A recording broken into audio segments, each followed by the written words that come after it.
बच्चों, दोस्तों, कैसे हैं आप। तो आज हम चैप्टर नंबर 13 सांख्यिकी आज हम देखेंगे।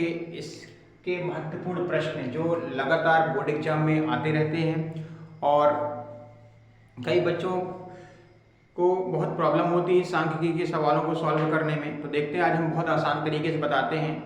तो आज हम डायरेक्ट सीधे क्वेश्चन में आते हैं। एक्सरसाइज 13.1 में हम देखते हैं। एक्सरसाइज 13.1 जो है वो माध्य निकालने के लिए है और 2 जो है 13.2 वो माध्य और बहुलक निकालने के लिए है। और जो थर्ड एक्सरसाइज इसी की है वो है माध्यिका निकालने की। तो हम सांख्यिकी में 3 चीज ज्ञात करते हैं। पहली होती है माध्य, दूसरी होती है बहुलक, तीसरा होता है माध्यक। इसको हम दर्शाते हैं x बार से, इसको z से, इसको m से। इसको हम माध्यिका भी कहते हैं, इसको हम माध्यिका भी कहते हैं। तो ये जो एक्सरसाइज 13.1 में है, ये 13.2 में है, ये 13.3 में है। तो इसके कोई ना कोई सवाल आते ही है। बहुत महत्वपूर्ण टॉपिक है ये, आप इसको जरूर देखें और पूरा देखें, स्किप ना करें इसमें, है ना। जब तक आप पूरा वीडियो देखेंगे नहीं तब तक आपको समझ में आएगा नहीं। और एक बार 2 बार देखेंगे तो बहुत अच्छे से बनने लगेगा। तो आज शुरू करते हैं हम देखते हैं माध्य ज्ञात करना। एक्सरसाइज जो हमारी है 13.1 है। तो माध्य ज्ञात करना, माध्य को दर्शाते हैं x बार से दर्शाते हैं। तो माध्य ज्ञात करने की 3 विधियां होती हैं। पहली विधि हमारी होती है प्रत्यक्ष विधि, दूसरी होती कल्पित माध्य विधि, तीसरी होती पग विचलन विधि। तीनों विधियां अलग अलग हैं, लेकिन तीनों विधियों से हम जब इनको सॉल्व करेंगे तो हमारे आंसर सेम आते हैं।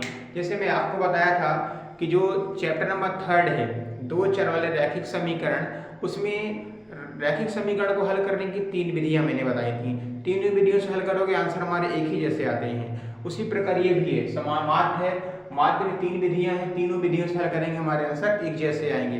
बस तीनों की प्रोसेस अलग अलग है, मेथड तीनों के अलग अलग, तीनों के फार्मूले अलग हैं। तो फार्मूले, इसमें विशेष ध्यान रखना, फार्मूलों पर विशेष ध्यान रखना। फार्मूले अगर आपको अच्छे से कंठस्थ हो गए हैं तो आप बहुत जल्दी से तैयारी कर सकोगे। तो प्यारे बच्चों, मैं आपको एक चीज बताना चाहूंगा कि आप यदि कक्षा 10वीं क्लास में हैं तो सबसे ज्यादा महत्वपूर्ण है आप फार्मूले। यदि आपको फार्मूले, सारे चैप्टरों के फार्मूले याद हैं, तैयार हैं, तो आप बहुत जल्दी से गणित के पेपर को सॉल्व कर सकते हैं। क्योंकि हम सबसे ज़्यादा फोर्स फार्मूले पर कराते हैं। बच्चों को यदि फार्मूले याद हैं तो बच्चे जल्दी कर लेते हैं। और फार्मूले सही तरीके से लिखना, गलत भी नहीं लिखना। क्योंकि बच्चे क्या करते हैं, फार्मूले याद रखते हैं, उनको डायरेक्ट पता नहीं रहता कि फार्मूला सेट कैसे करना है। तो फार्मूला सेट करना भी आपसे आना चाहिए। तो देखते हैं हमें इसमें, जैसे प्रत्यक्ष विधि में है ये x बार बराबर समेशन f x बटे समेशन f।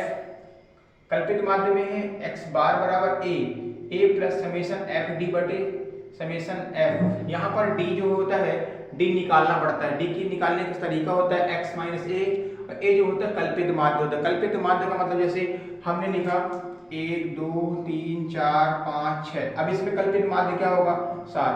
तो बीच वाला पद जो होता है कल्पित माध्य माना जाता है ना। अगर मान लो 6 है तो 2 होंगे, फिर इसमें 2 माध्य माने जाएंगे। जैसे ये 2 हो गए तो क्या करेंगे, जिसको आप लोग लेना चाहो, ये जैसे 3rd को ले लिए, 4th को ले लिए, तो वो आप पर निर्भर करेगा आप किसको ले रहे हो, तो कल्पित माध्य हो जाता है।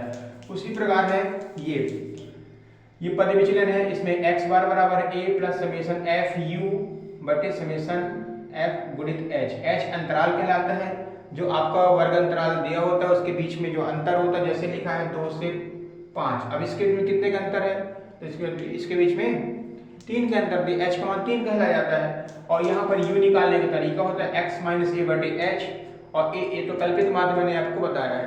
तो गाइस आज देखते हैं हम, आज सबसे पहले देखते हैं प्रत्यक्ष विधि से हम ज्ञात करेंगे प्रत्यक्ष विधि से कल्पित माध्य कैसे, प्रत्यक्ष विधि से आज हम माध्य कैसे ज्ञात करते हैं। तो हमारा एक क्वेश्चन है, पहला ही क्वेश्चन है। तो देखते हैं, इसमें सवाल में लिखा हुआ है प्रत्यक्ष विधि से माध्य ज्ञात कीजिए। इसमें पौधों की संख्या दी गई, मैंने पूरा प्रश्न नहीं लिखा है, आप बुक से देख सकते हैं पूरा क्वेश्चन। मैं डायरेक्ट इसका सीधे जो डिजिट है मैंने उनको लिखा है। तो ये पौधों की संख्या, ये जो जैसे 0 से 2 से 4, इसको वर्ग अंतराल कहते हैं, वर्गांतर बोलते हैं, इसको वर्गांतर ही पढ़ा जाता है। ये वर्गांतर में लिखा होता है। तो 0 से 2, जैसे 0 से 2 के बीच में घरों की संख्या कितनी है? 2 है, 1 है। 2 से 4 के बीच में कितनी है? 2 है। 4 से 6 के बीच में 1 है। 6 से 8 के बीच में 5 है। और 8 से 10 के बीच में घरों की संख्या कितनी है? 6 है। और 10 से 12 के बीच में घरों की संख्या कितनी है? 2 है। 12 से 14 के बीच में घरों की संख्या कितनी है? 3 है। तो ये पूरा सवाल मैंने नहीं लिखा है, मैंने सिर्फ उसका जो क्वेश्चन है, डायरेक्ट से जो क्वेश्चन लिखा हुआ है। तो अब देखते हैं हम इसको सॉल्व करना है, इसमें हमको माध्य ज्ञात करना है। तो प्रत्यक्ष विधि से होगी, तो हम इसको क्या करते हैं? मध्य बिंदु निकालते हैं। मध्य बिंदु निकालने का सूत्र होता है मध्य बिंदु, है ना, इसको वर्ग चिन्ह भी कहते हैं। मध्य बिंदु निकालने का तरीका, इसको वर्ग चिन्ह भी कहा जाता है। वर्ग चिन्ह, इसका सूत्र ये होता है उच्च सीमा प्लस निम्न सीमा बटे 2, ये फार्मूला होता है। अब जैसे यहाँ पर 0 और 2, 0 निम्न सीमा कहलाएगी, 2 उच्च सीमा कहलाती है। तो हमने यहाँ पर किया, देखिए यहाँ पर तो उच्च सीमा लिखा 2 प्लस 0 बटे 2, मतलब कितना आएगा? 2 बटे 2 मतलब 1, क्या आएगा? 1। तो इसका देखो 0 और 2 के बीच का मध्य बिंदु क्या कहलाएगा? 1 कहलाएगा। इसी तरह का निकालेंगे 2 और 4, जैसे हमने लिखा यहाँ पर 4, यहाँ लिखा 2 बटे कितना किया? 2, कितना आएगा? 6 बटे 2, काट दिए, कितना आएगा? 3। तो देखो अब देखो 2 और 4 के बीच में क्या आएगा? 3 आएगा ना, तो इसका क्या हो जाएगा? 3, इसका हो जाएगा 5, इसका हो जाएगा कितना? 7, इसका हो जाएगा 9, इसका हो जाएगा 11, इसका हो जाएगा 13। इस तरह से हम मध्य बिंदु या वर्ग चिन्ह को निकाल सकते हैं। आसान सा तरीका है निकालने का। आपको ये भी ध्यान रखना, ये उच्च सीमा, इसको उच्च सीमा, इसको निम्न सीमा, इसको कहते हैं लोअर लिमिट, इसको अपर लिमिट, ये भी ध्यान रखना है। अब हम करते क्या है, इसको निकालने का देखो यहाँ f की वैल्यू, ये जो घरों की संख्या f का मान कहलाता है, और ये जो आप मध्य बिंदु निकालते हो ये x का मान कहलाता है। तो इसमें इसका गुणा कर देंगे, क्योंकि हमारे फार्मूले में देखो समेशन fx मतलब दोनों गुणा करना है। मतलब इसका इसमें गुणा किया तो कितना आएगा? 1 आएगा। इसका इसमें करेंगे तो 3 दूनी 6 हो जाएगा। इसका आएगा 5, इसका आएगा कितना? इसका आएगा कितना हो जाएगा? ये 17 35, इसका हो जाएगा 9 छक्का 54, और ये कितना? 11 दूनी 22, 13 तिक 39। अब इतना आने के बाद हम क्या करेंगे? इनको जोड़ते हैं, क्योंकि समेशन fx बोला, समेशन का मतलब होता है जोड़ होता है। पहले तो हम समेशन, या पहले क्या करेंगे? यहाँ देखो समेशन f लिखा हुआ है। समेशन f का मतलब होता है कि हम इसको जोड़ेंगे। तो इनको जोड़ते कितना आ रहा देखते हैं। क्या जाएगा? कितना? 5 5 और 10, 10 से 16, 17, 18, 19, 20, ये हो गया 20 हो गया। ठीक है, अब इनको भी जोड़ते हैं। तो पहले हम इकाई का डिजिट जोड़ लेते हैं। देखते हैं क्या जाएगा? 7 7 5 12, 12 और 7 हो जाएगा कितना? 12 और 5, 12 और 5 हो जाएगा 17, 17 4 21, 22 23, और यहाँ कितना है? 23 और 9, 23 में हो जाएगा कितना? हो जाएगा अपना 23 24 25 26 27 28 29 30 31 32, कितना आ जाएगा? 32 की 2 हाथ से 3 हो गया। अब कितना आ जाएगा यहाँ पर देखो? क्या जाएगा? 8 9 10, 10 और 3 13, और 13 3 कितना आ जाएगा?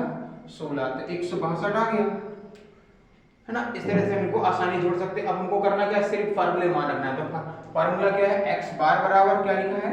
Summation fx। आपको फार्मूला भी लिखना है, समेशन fx। ये अब हमने क्या किया? इसकी जगह 162 रखा, 162 रखा, बटे कितना लिखा? 20, क्योंकि समेशन f का मान कितना? 20, हमने 20 रखा। अब हम करते हैं इसको काटते हैं। तो हम इसको इस तरह लिख सकते हैं, देखिए जरा, 162 बटे 2 गुणे 10 कर सकते हैं, और इसको इससे काटो कितने? 81 बार आया। अब भाग कर लेना, तो 81 बटे कितना आएगा? 10। अब इसका Patel ji, please pick up the call. Patel ji, please pick up the call.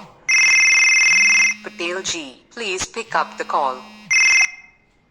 तो हम क्या कर सकते हैं? हमने क्या यहाँ पर इसको जैसे लिखा है ना, जैसे लिखा है 8.1, दशमलव हटाओ, 10 नीचे लगाओ, या 81 बटे 10 लिखा है, तो हम उसको भाग करेंगे तो 8.1 आ जाएगा। तो हमारा आंसर क्या हो जाएगा? x बराबर क्या आएगा? 8.1। तो प्यारे बच्चों, ये इसकी माध्यिका निकल आई। ये जो आपका सवाल था, इसकी माध्यिका क्या निकल के, सॉरी माध्यिका नहीं, माध्य क्या निकल गए? 8.1। तो इस तरह से हम इस सवाल को बहुत आसानी से कर सकते हैं। इसके जैसे जितने भी आप सवाल हैं इसी तरीके से करना है, बहुत सरल तरीका है और इसका एक न एक प्रश्न जरूर एग्जाम में आता है। और साथ ही आपको ये फार्मूले भी तैयार करने हैं, क्योंकि ये फार्मूले आपके मैथ्स कॉलम में, खाली स्थान में, एक वाक्य उत्तर में कहीं ना कहीं ये प्रश्न में आते हैं, जरूर तैयार करना है। और साथ ही साथ हमको ये भी तैयार करना है जो मध्य बिंदु होता है जिसको वर्ग चिन्ह कहते हैं, ये फार्मूले कई बार आया भी है, उच्च सीमा निम्न सीमा जोड़ने को आता है कि इसका निम्न सीमा क्या है, इसकी उच्च सीमा क्या है। और मैं यहाँ पे एक फार्मूला और बताता हूँ जो आप बहुत बार पूछा जाता है। इसका एक फार्मूला होता है 3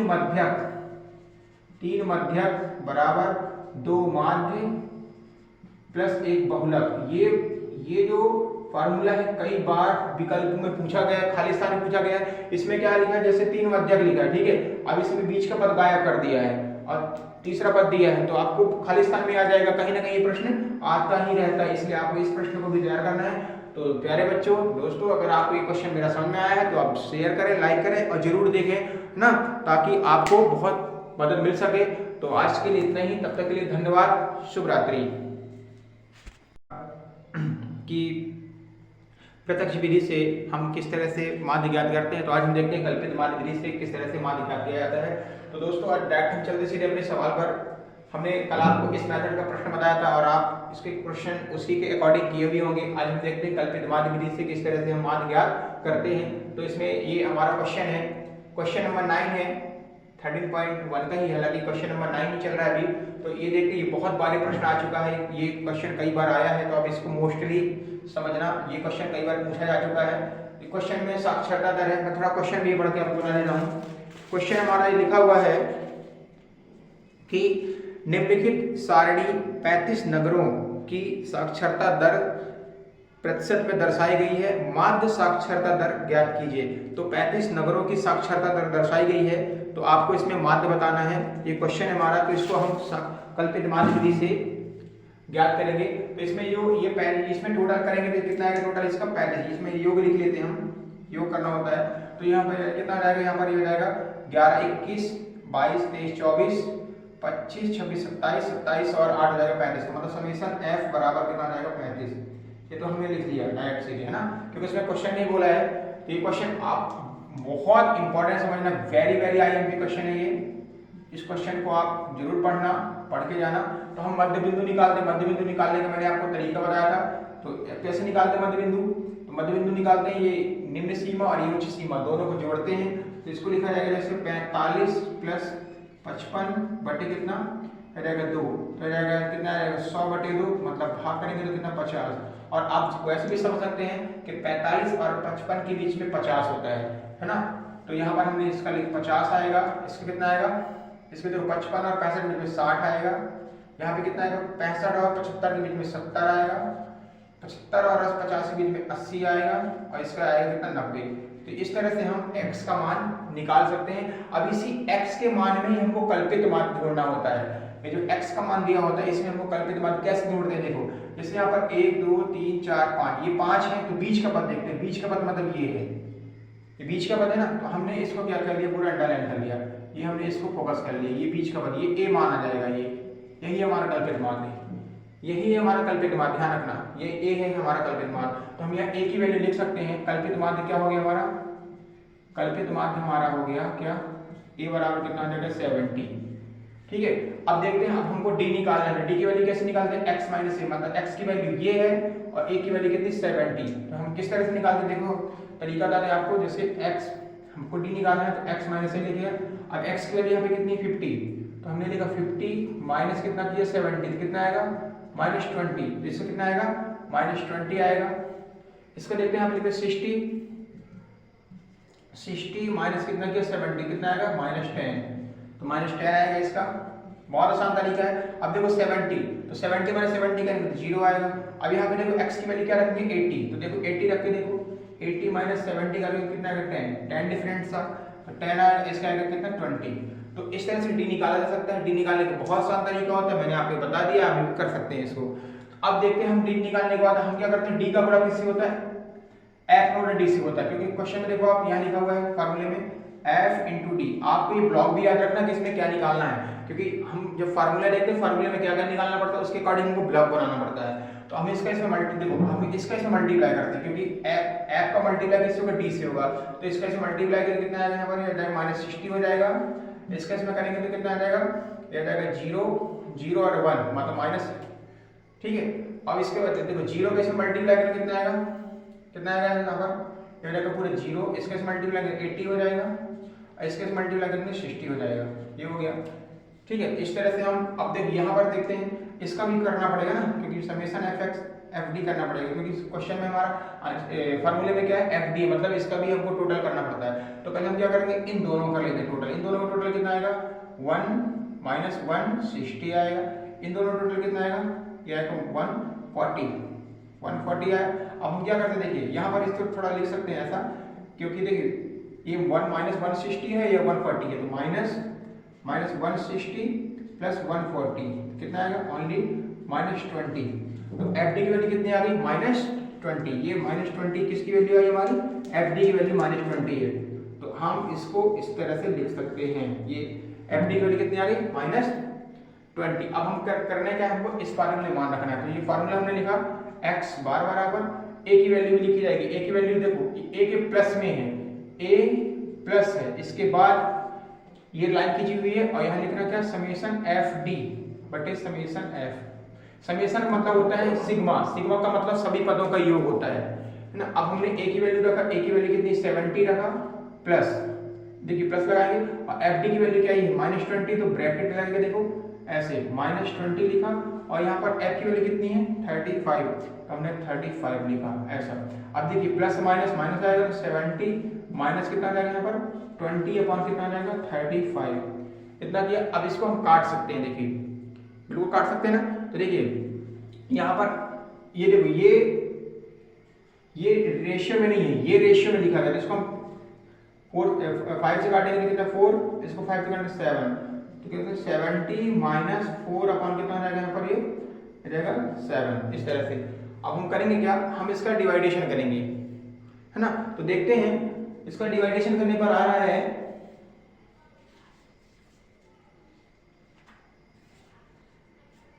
इसका डिवाइडेशन करने पर आ रहा है 70 - 0.57। इसका डिवाइडेशन आप करेंगे तो कितना आएगा, तो हमारा जो आंसर बनेगा वो बनेगा 69.43। ये हम करेंगे क्योंकि इससे इसको लेस करना पड़ेगा, तो हमारा 69.43 हमारा आंसर आएगा। अब इसका डिवाइडेशन इस तरह करेंगे, 4 और यहाँ पर लिखेंगे कितना 7, इस तरह करेंगे, है ना। 0 लगाएंगे, डेसिमल लगाएंगे, 0 लगाएंगे, है ना। तो कितना जाएगा 5, या कितना जाएगा 35, या कितना 5 हो जाएगा, या कैरी हो जाएगा, यहाँ पर कितना जाएगा 7, हो जाएगा 49। इस तरह से ये बढ़ता चला जाएगा, इसलिए यहाँ पर 0.57 लिखा हुआ है। अब इसको इससे हम क्या करेंगे, लेस करेंगे। तो लेस करने का तरीका होता है, जैसे 70 में कितना लेस करेंगे, यहाँ पर 0, तो 0 पॉइंट कितना हो जाएगा, यहाँ पर 57, तो इसके 0 0 लगाएंगे, तो कितना आएगा 3, यहाँ जाएगा कितना कैरी हो जाएगा 4, यहाँ पर कितना जाएगा, ये 9 है, यहाँ जाएगा 6, देखो आ गया ना 69.43। तो इस तरह से हम इस प्रश्न को सॉल्व कर सकते हैं। बहुत आसान तरीका है, बहुत सिंपल मेथड है ये, आप इसको जरूर पढ़ें, और इसी के जैसे जो भी क्वेश्चन हो आप उनको जरूर करेंगे। और यदि आपको समझ में आए तो दोबारा इस वीडियो को देखें, और मेरे कमेंट बॉक्स में भी मेरे से क्वेश्चन कर सकते हैं। तो तब तक के लिए थैंक यू फॉर वॉचिंग, धन्यवाद। आप